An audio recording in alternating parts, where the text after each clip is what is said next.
there's no way that we can fully commit to this. But if you understand and you give us a 10-day window and let us put it out to all of our investor buddies that we know to see if we can get this deal done, and you understand that it's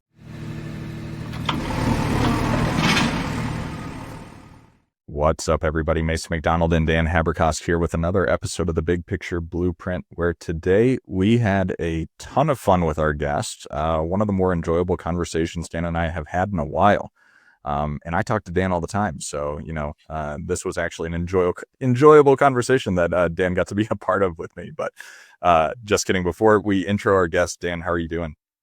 I'm good, man. It's about to be Thanksgiving. We're just pushing hard through the end of the year, trying to buy as much land as we can and set ourselves up for a killer 2026. But on that note, we interviewed Brent Daniels today. Most of you probably know who he is. If you don't, he is a longtime wholesaler. He had started in real estate in the early 2000s as a realtor and then broker, pivoted after the great financial crisis and got into wholesaling. And he's been doing it for about 20 years now. So he owns his own wholesaling company, which he's really got dialed in. And we talk about that quite a bit on the show. He has Wholesaling Inc., which is his education company, and then TTP, or Talk to People Marketing, which is the third-party marketing service that he provides, mostly SEO and PPC, which is really refreshing because he's actually doing a lot of deals continually, not just coaching people. So this is the type of person that knows what he's doing, right? So we dive into the details of what he's doing today, how the team's still getting deal after deal, how they're dispoing them, how they're staying ahead of the technological changes that are coming about, and ultimately how he's continuing to make a lot of money even as the market and technology shifts. So let's bring Brent in. Brent Daniels, it's great to have you on the show. How are you doing today, man? I'm excited to be here, guys. You guys are incredible. This isn't just, a hobby for you guys. You guys are serious about this. So I'm excited to be here. Yeah. Talk high level stuff with you guys. You hear that, incredible. Mom?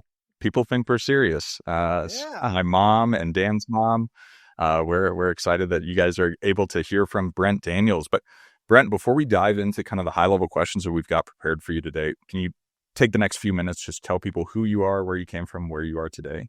Yeah, sure. I am I read Rich Dad Poor Dad. I was given that book as a high school graduation gift, and it took me down this crazy path.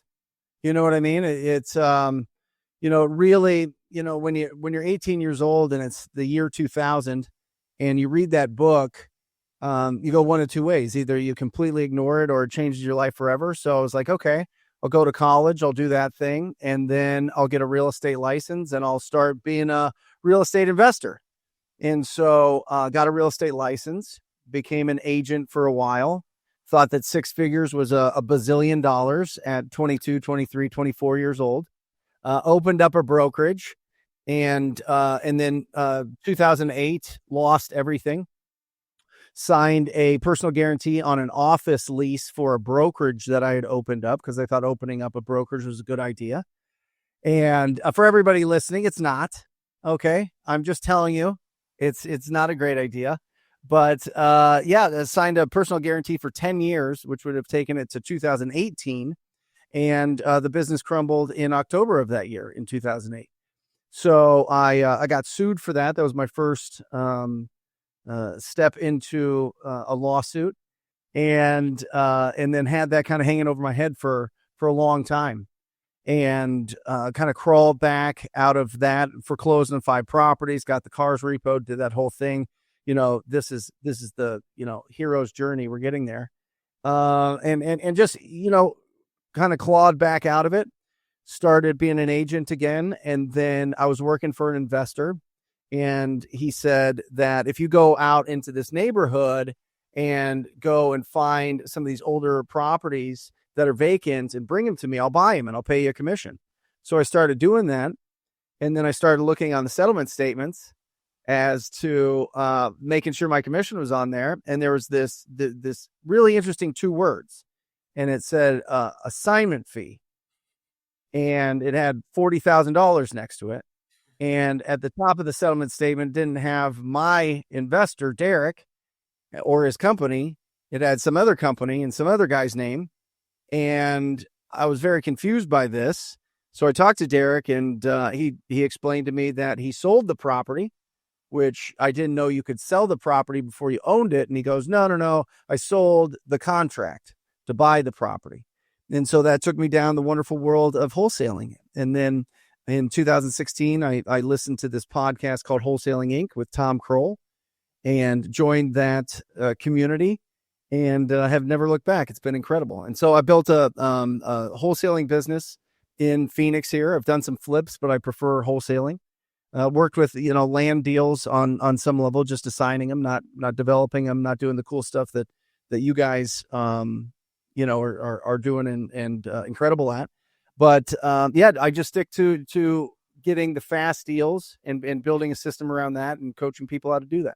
That's fantastic. And I think something I want to pull out of there as entrepreneurs, a challenge that we all have is, it's shiny object syndrome, right? But beyond that, a lot of the greatest businesses are born from problems that we face within our own business. So you started a brokerage that sounded like it was not fun, maybe a disaster. And I've thought about that too. Start my own brokerage, start my own road building company, start my own this, start my own that, rather than, branching or, hiring contractors or whatever it might be. For you and all of the different things that you have going on recently and going into the future, when do you decide that it makes sense to start your own service line or own business doing something within the real estate world? And when does it make sense to just contract out, be a part of the other brokerage or whatever it might be? Yeah, that is a deep question, Mason. I think, one thing that I learned is I have a problem with partnerships. And so that limits my growth into, different areas, because usually what you do is you find somebody that's really good and is going to run something, and then you bring in either capital or experience or connections or something like that. So I've kept it really just in my own lane. And I've done the brokerage, I've done the realtor thing, I've done the fix and flip thing, I've rentals, all of those things. And I just love wholesaling. So I think it just kind of filtered out to my personality. I think the ADHD side of my brain just wants the action, and I'm a deal junkie. So at this point, I try to not open up too many businesses unless that business is running without me in it on a day-to-day capacity. And I don't partner. I go and hire really great talent, and I pay them really well, as opposed to give up. I think a lot of entrepreneurs, we go, well, we can't really afford to go get like the top tier talent. So we'll just partner with our top tier talent buddies or people that we meet, and we'll split things 50-50 until this thing grows. And inevitably, in a lot of the circumstances with people of my brain or personality, it ends up going sideways and it splits off into two successful companies as opposed to just growing together. So I'm really aware of that at this point in my career, I guess, or in my real estate and entrepreneur journey.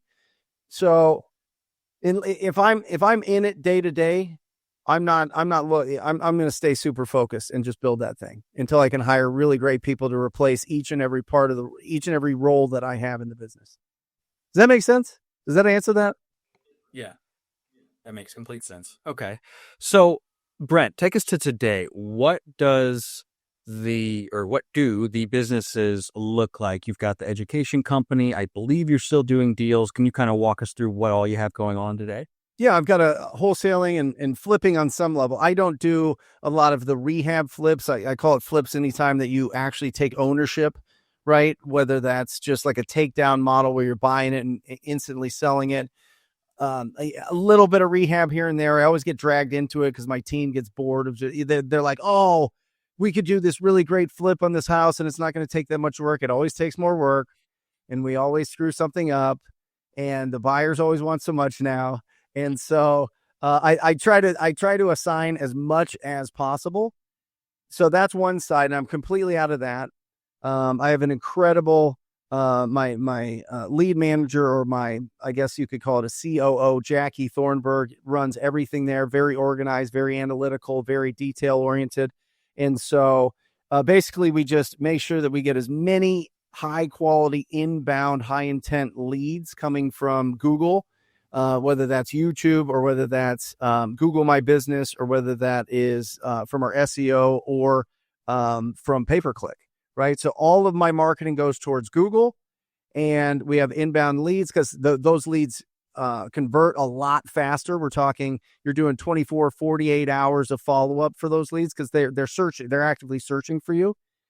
And I've got two incredible acquisition managers, Joshua and Ryan. They go in-person appointments. And then I have an incredible disposition manager, Chad, that sells all our deals. And last year we did 2.5. This year we'll do a little bit less. There was some turbulence in our business because I wanted to make sure that everybody got licensed. And so I paused everybody to make sure that happened. Because I was always under the understanding if people are W-2'd, they work as an agency. The real estate commissioner here is like, no, everybody has to be licensed. So we literally paused the business for 60 days to get them licensed. And so that was an interesting journey, but we'll do about 2.2 million in that. And then I've got a marketing company that runs Google ads for real estate investors, whether they be land guys, whether they be working on for local flips, local wholesale, or nationwide campaigns. We've got that. And then I've got, that's Talk to People. That's the name of that company, Talk to People Marketing, or TTP Marketing. And then I've got Wholesaling Inc., which is my coaching program or coaching company. Excellent. It's great to hear that the first thing you brought up was your wholesaling business, and you are still doing business along with the third-party marketing you're doing for others, and then, of course, the education, so that you can adapt and provide relevant information to today, which some people do not do. And so absolutely want to talk about PPC, but before we get into that, what are you seeing in the wholesaling space? Because I'll tell you, Mason and I have watched so many land investors go out of business the last few years. And then even starting before we really started to see that trend, a lot of wholesalers are gone that we used to know, or they've moved on to something else, or they've gotten a job. So what are you finding is keeping you in business and setting you apart when so many of your competitors are gone? Well, listen, it's really interesting. So I'm really good friends with the guys that owned Batch Leads, right? And they sold to PropStream, got a great exit. And they did a study. They paid a tremendous amount for this consulting company to do a study. And back in 2021, at the height, there was 90,000 people that would be considered wholesalers. 90,000 in the country, okay? They redid that as just an update last year, 12,000. Now, why is that? I'll give you two main reasons why that happened. Well, I'll give you three. There's three main reasons. This is exactly what happened. The number one reason, Dan and Mason, that this thing exploded and then crashed was text blasting. Text message marketing absolutely took everybody off the street, put them in front of a application or a software that you can spend anywhere from $500 to $2,000 a month, and you can send out unlimited texts. I mean, it was wild. Everybody was texting. Everybody was having a great time. Everybody was getting deals. Deals were selling. It was just prime time, baby. And so once the carriers started clamping down on it, it wasn't the government, it was the carriers that figured it out. They understand when a phone number starts from 0 text to 5,000 an hour or whatever, or one of my buddies was sending out 1 million texts a day. You know what I mean? Like, this is insane. So the carriers caught on to this, and they were able to build enough software, whatever it is on the back end, to close those loops and to stop that and not make them deliverable. So number one thing that really, really was the rug pull for a lot of companies was the text message marketing. Number two is interest rate increase. Interest rate increase made it so that a interesting, not a majority, but I would say an interesting and probably the highest paying cash buyers, the actual investors that take on the project, were kind of hobbyists, right? They were the people that were mom and pops. They did a couple flips a year, and they could get in and fix up the property and sell it really quickly. And when interest rates increased, all those people got wiped out, right? So the pool of investors that we could sell our deals to shrunk overnight. I mean, it felt like June of 22, it was like, oh, the lights just turned off. You know what I mean? And so the interest rates went bananas. Everybody went, kind of scurried away, lost on their flips that they did, and wiped their hands clean to say, I'm never doing this again. This is a terrible idea. I'm going to go back to whatever else I'm doing. So that was number 2. Number 3 was regulation. There was no hurdle to get into this business and to do wholesaling and to just lock properties, put property owners under contract with no experience of valuations, no database of buyers, no idea what they were doing. Had no idea how to recognize if this was a deal or not a deal.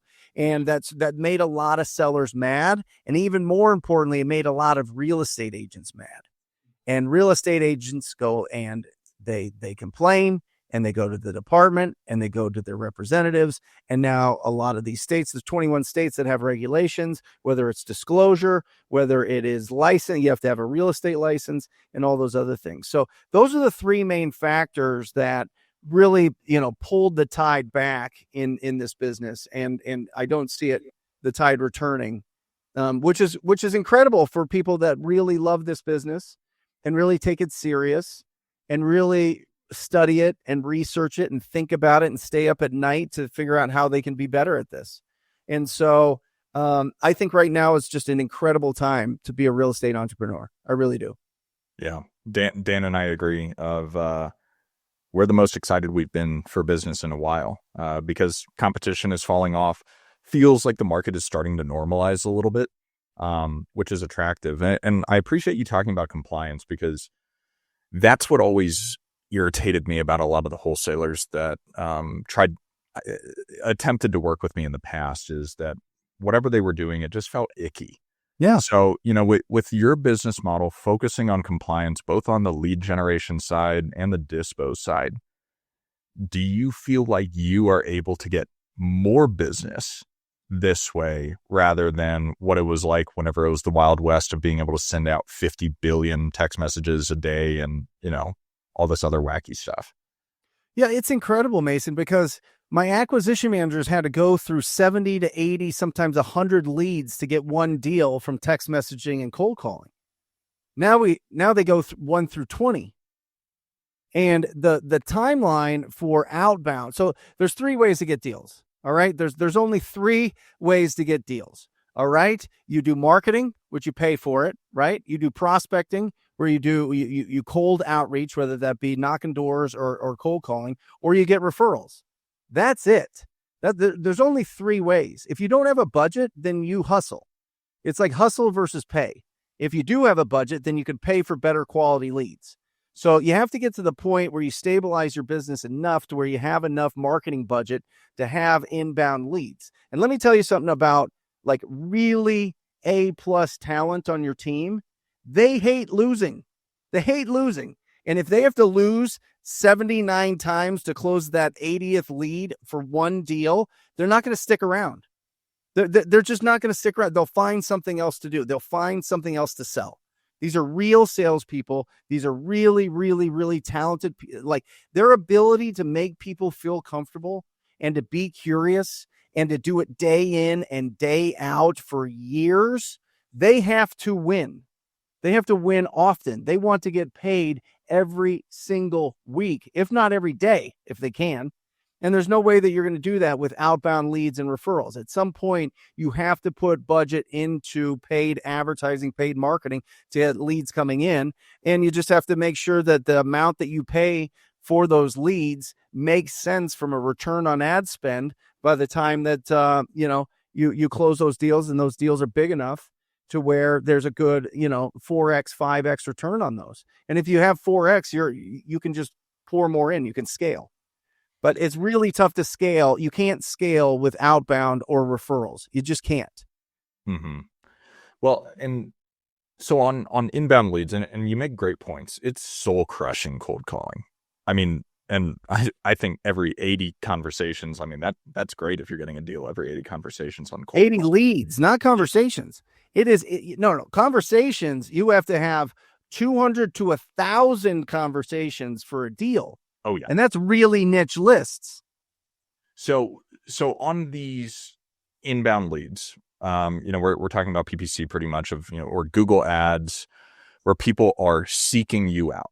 Mm-hmm. So, I mean, those are going to be the hottest leads that you can have, which I have to imagine while your, website might show up at the top of Google or whenever they're searching for something, they're probably submitting on every freaking website that they can find, whoever can get me the best and quickest offer that they can. How is your team able to secure these deals better and quicker than your competition? I love it. So there is techniques, Mason, to make sure that they don't jump to the next person too fast. And so that you can get to them. Number one, the biggest advice I would give anybody that's getting inbound leads, if they're calling you, you have to answer the call. You have to answer the call. Your best people have to answer the call. If you leave it up to some call center that is getting calls from all over the world and they get paid $9.50 an hour to $15 an hour into whatever, because they live in some tiny town, God bless them. It doesn't work. It's not going to work if you're in major markets where properties are above 350,000 average median sale price. It's not. If they're lower than that, maybe. If they're lower than 200,000, you got a shot. But if you're in a major market that's over 350,000 median sale price and you're having your calls directed to some call center, you're toast. You're absolutely toast. It has to go to your best people. You have to get them that first time. And if you have a PPC lead, Mason, that comes in, it's like a text message. You get a text message of a PPC lead. And as soon as you get it, you want to make sure, I'm just pulling one up here. You want to make sure, here it is. So you get the information here, right? You get a little text message and you call that number within 30 seconds. You got to call them right now, not 45 seconds, not a minute, not 5 minutes, certainly not an hour. You call them instantly. And here's a little pro tip. On your website, you have to have a thank you video that as soon as they submit their information, that thank you video pops up and it's interesting enough for them to stay on for at least a minute. You want a minute to 90-second video that pops up so that you can catch them in 30 seconds, call them up, boom. That's how you reduce some of that, but there's always going to be competition. It just depends on how good you are at discovery. What does that mean? That means when you're talking to a property owner, what is their goal?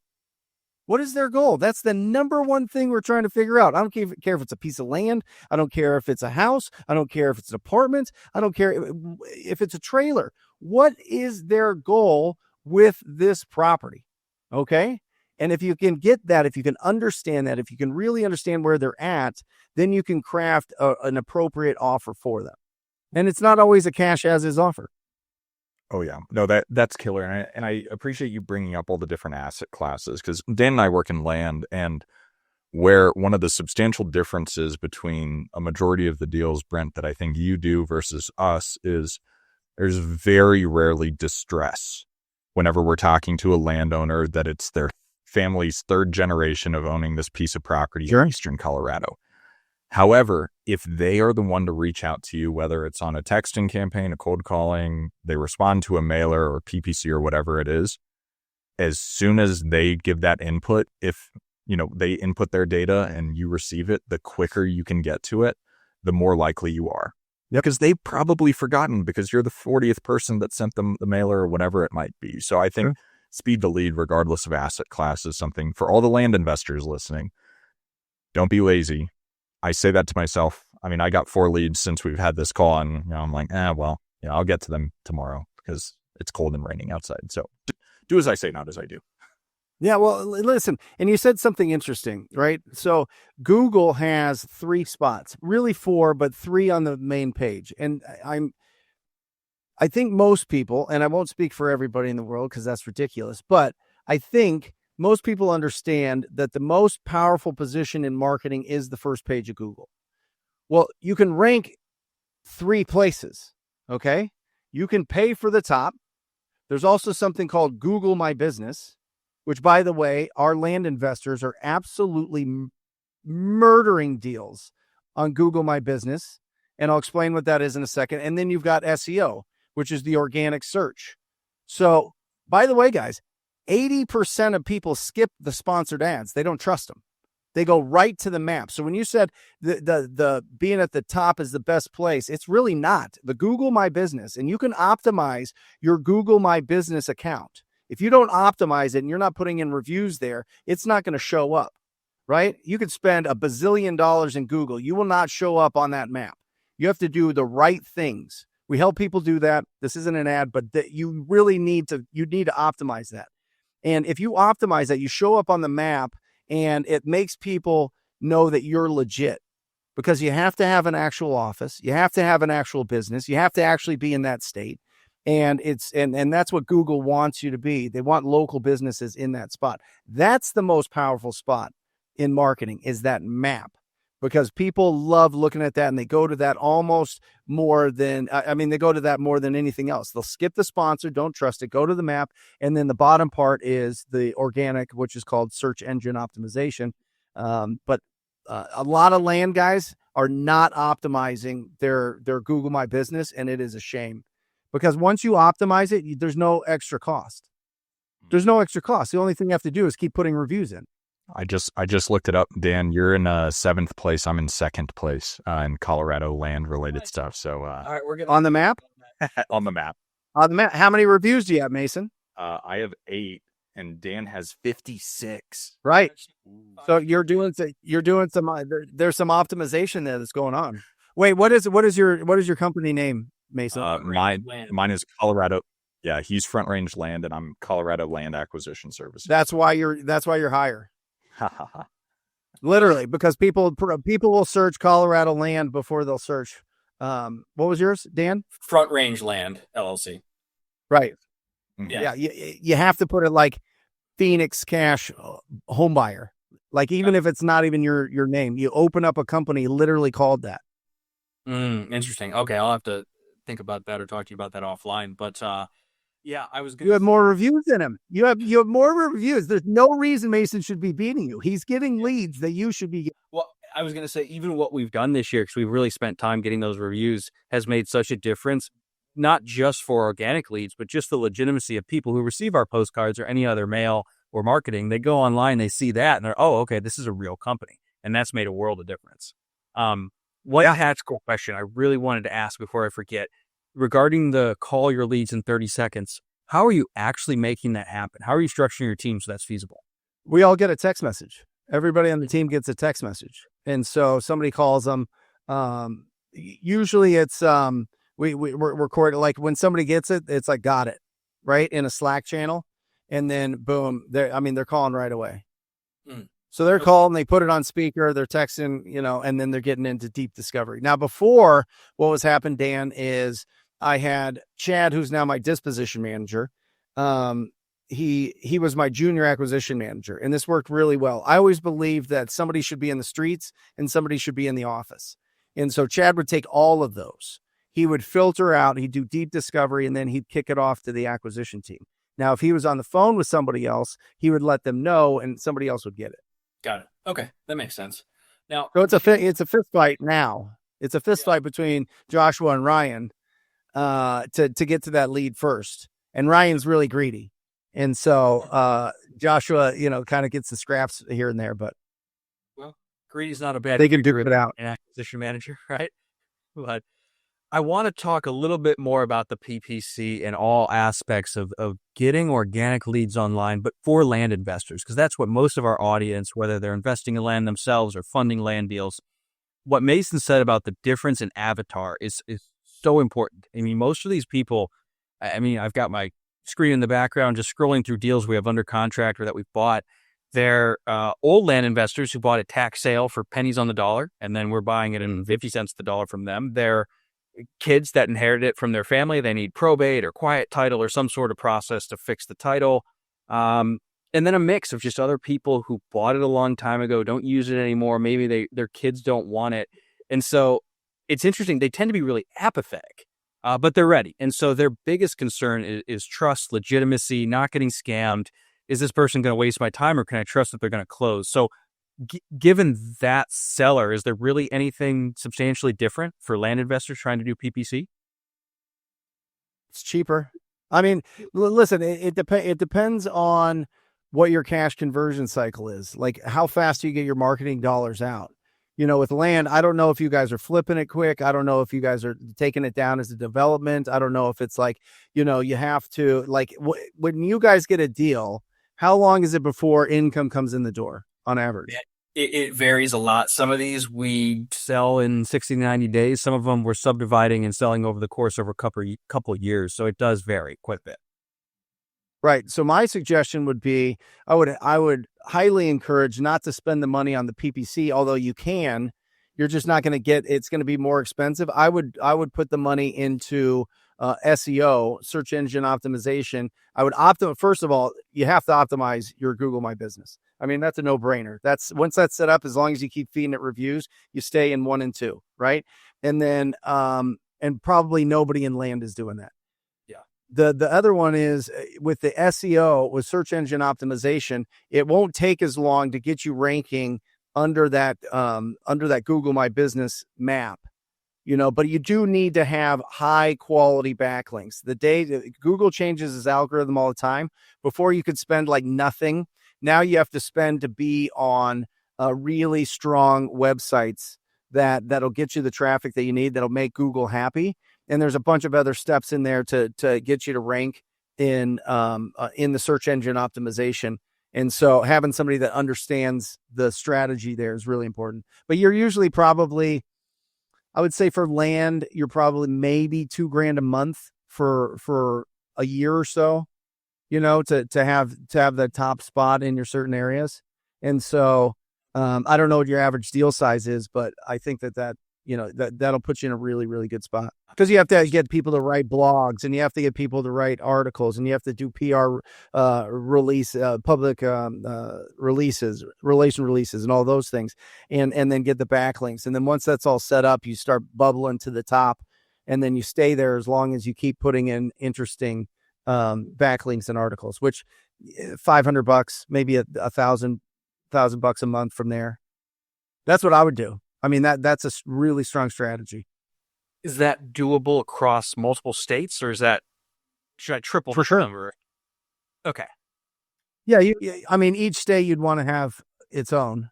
Yeah. So let's talk about what stresses most real estate investors out the most, which is, you hear our cash conversion cycle of anywhere from 60 to 600 days, depending on the deal, which is maybe stressful for the wholesaler. Like, I need to make my money in 8 minutes or I'm going out of business.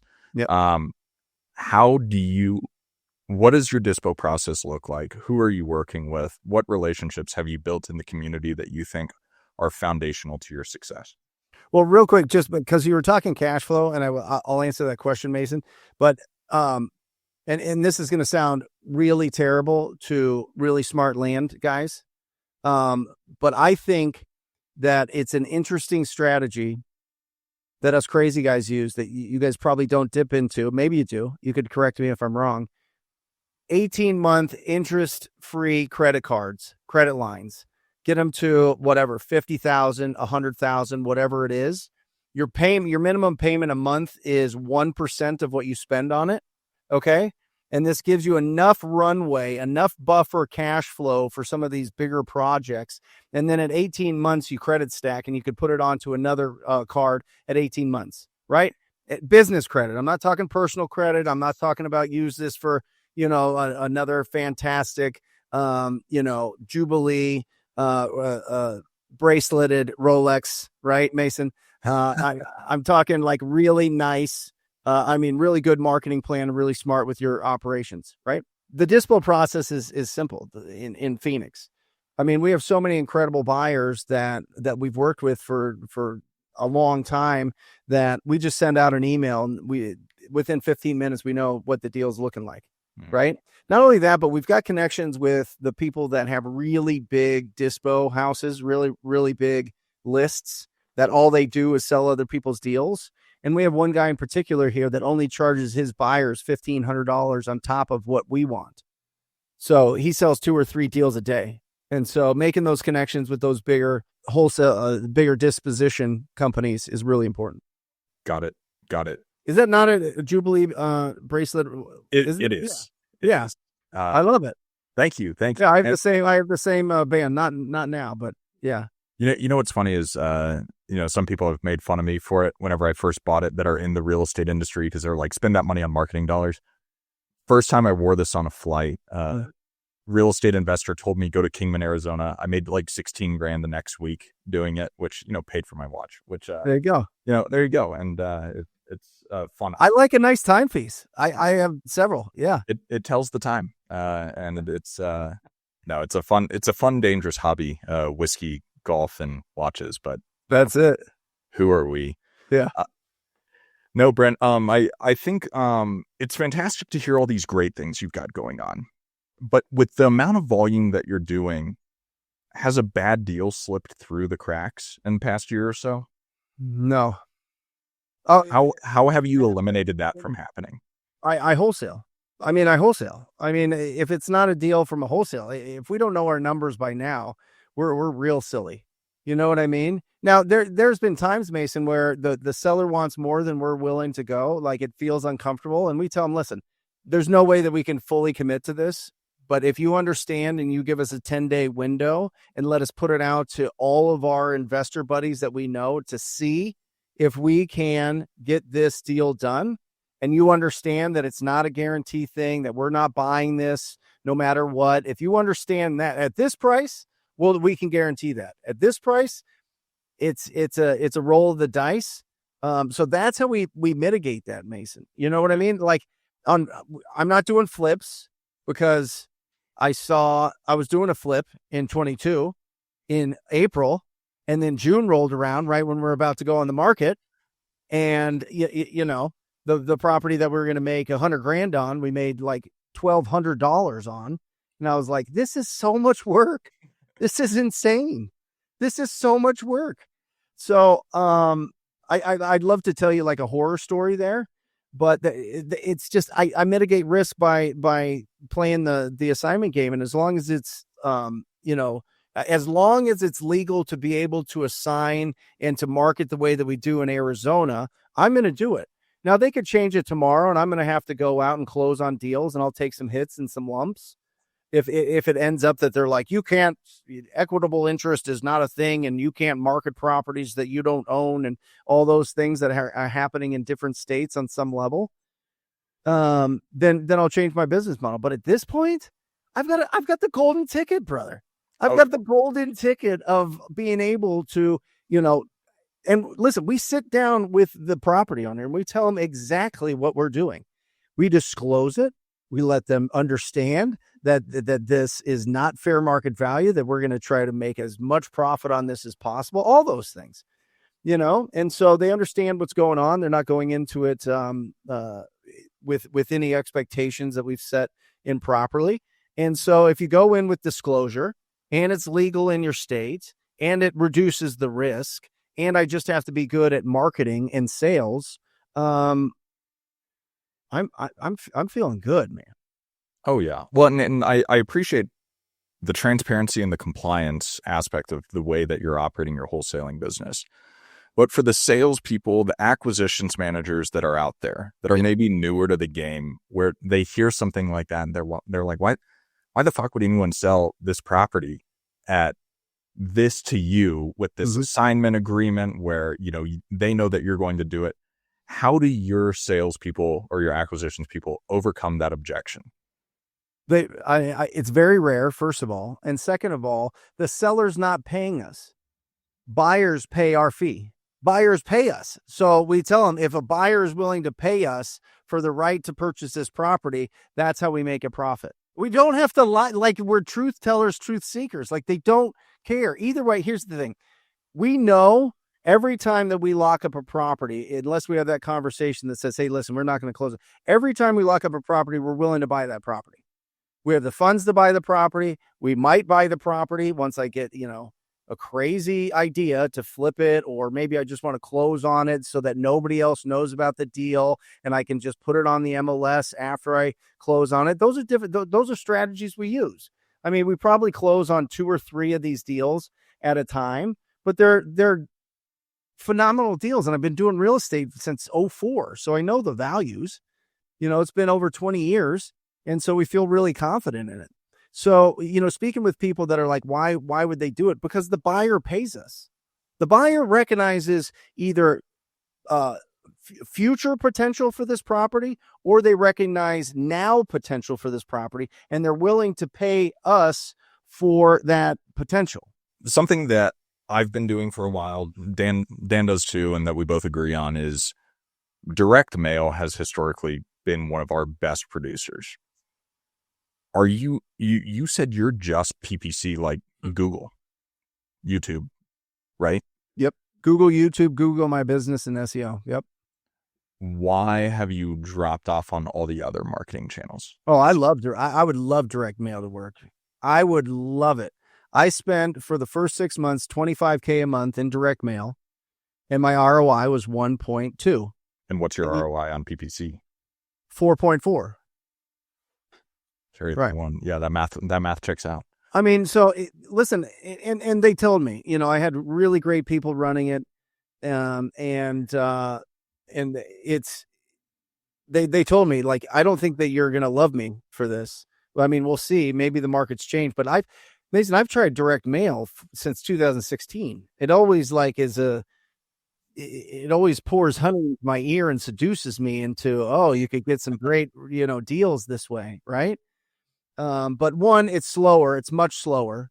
When you have intent based, when people are literally searching on their phone to sell their house now or sell their land now, they're ready to go now.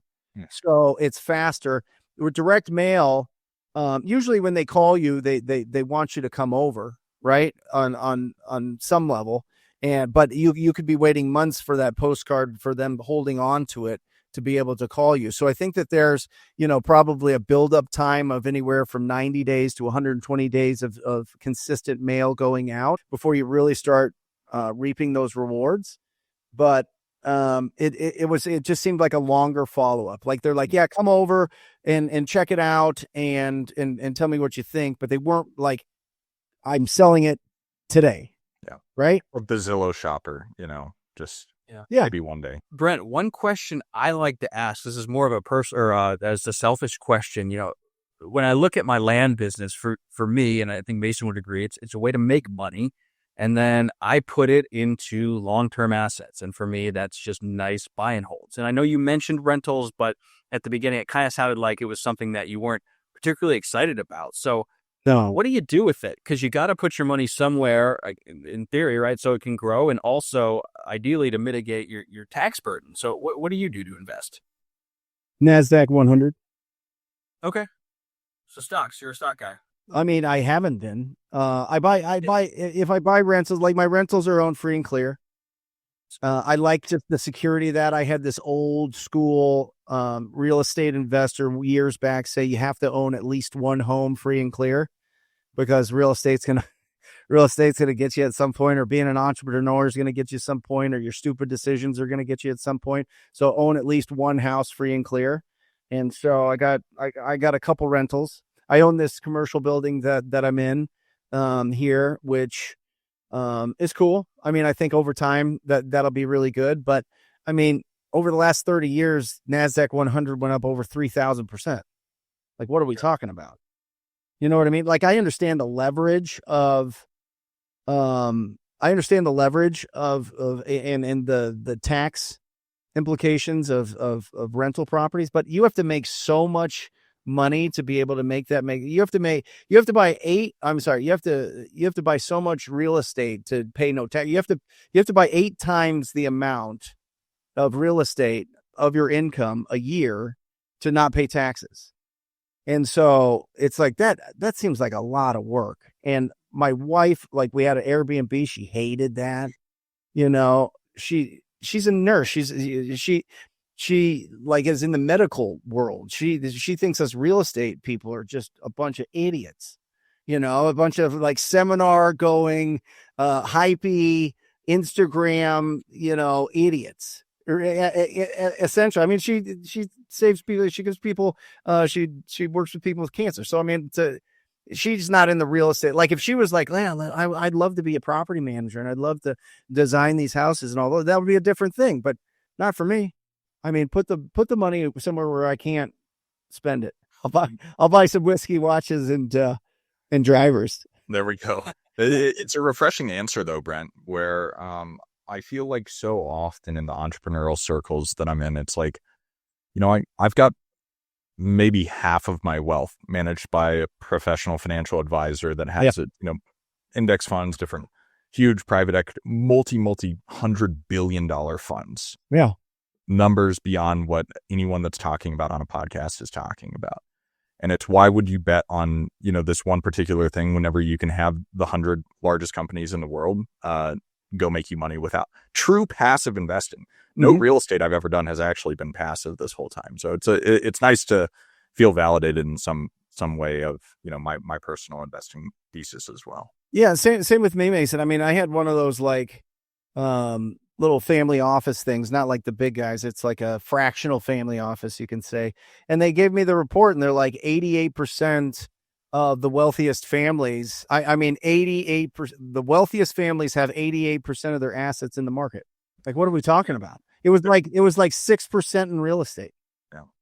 It's like, what? Yeah. I thought real estate made the most millionaires ever. That was said by Andrew Carnegie back in the early 1930s. Oh, yeah. Yeah.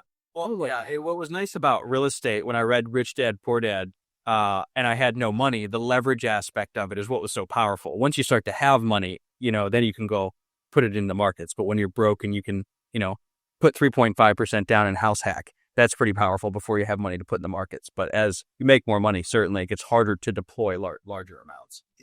Invest in yourself, invest in your business, get rich before you get wealthy. I mean, what are we talking about?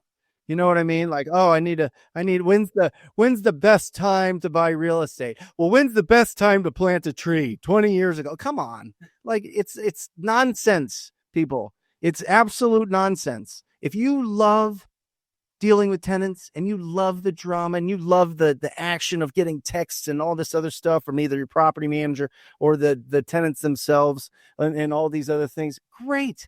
Go get as many houses as you want. You know what I like doing? I like going to my cabin in Flagstaff and just not doing anything except for raising children. And that's enough because that is exhausting.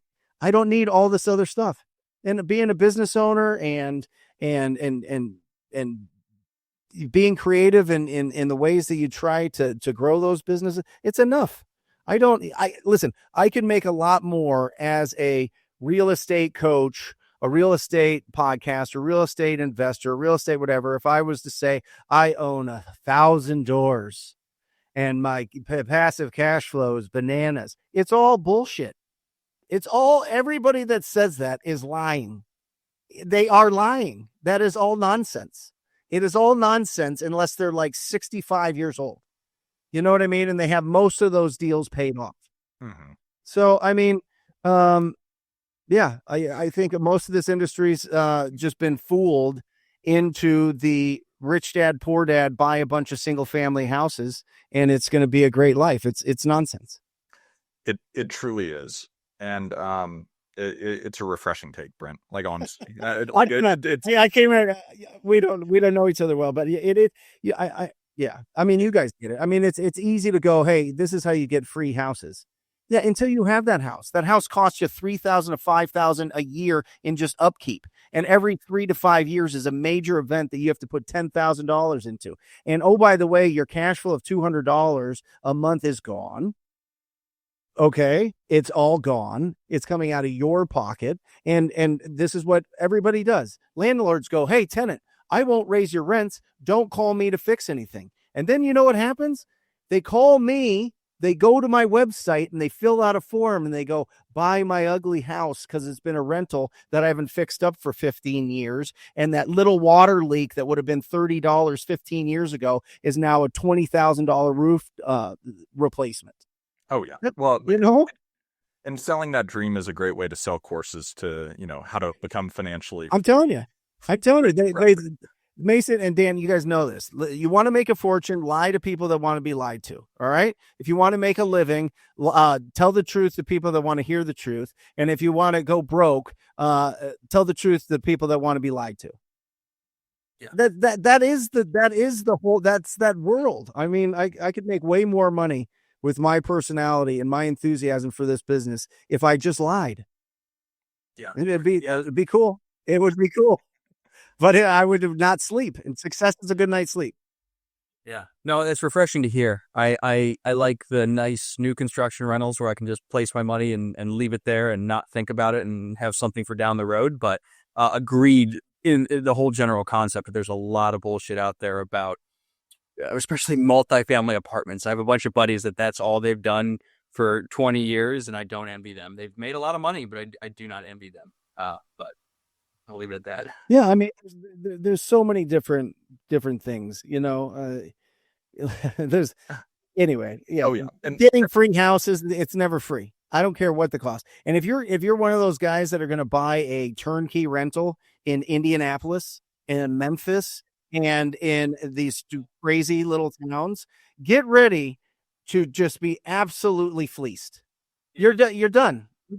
I'm originally from near Cleveland, and so I would see a lot of people out of state coming in and buying just these garbage 100-year-old homes with knob and tube wiring in East Cleveland. And like, you are not just garbage, absolute garbage. So agreed. Brent, so I guess my last kind of technical question before we wrap things up is, what is the seller profile like going into the end of 2025? Who are these people? Like, what if you could generalize their situation in any way? What is it? Well, the interesting thing is, we do a lot of the properties that come in from Google are the heirs that inherit properties. A lot of them is that. Most of the time, it's not like an older person that's like downsizing or an older person that's going to, some assisted living. It's after that. We've done 2 deals. This is crazy. 2 deals, guys. One of them, the dude had passed away inside the house and nobody found him for a year. Okay. The other one, a dude passed away and he was in there 4 months. Okay. And then the family members come and they're like, oh my gosh, this is crazy. Right. Very rarely is it like a pre-foreclosure situation. It's usually either families that inherit properties, people that have let property taxes creep up on them, and they're really getting some notices that somebody's going to now go through the process of foreclosing. Tired landlords. I mean, I'm telling you, I would say 30% of our deals is tired landlords that they've owned these properties for forever. They've never fixed them up. They own them free and clear, and now they're either going to be condemned or people are breaking into them, or they're getting code violation fees or all sorts of different things. Right. And so that's the bread and butter for inbound. Awesome. Yeah. Yep. Makes sense. Well, Brent, I know we're close to the top of the hour and we don't want to keep you too long. So where can people find out more about you? Yeah, anything that you guys want to do with Google, whether it's land or houses or whatever it is, whoever's listening to this, talktopeople.com.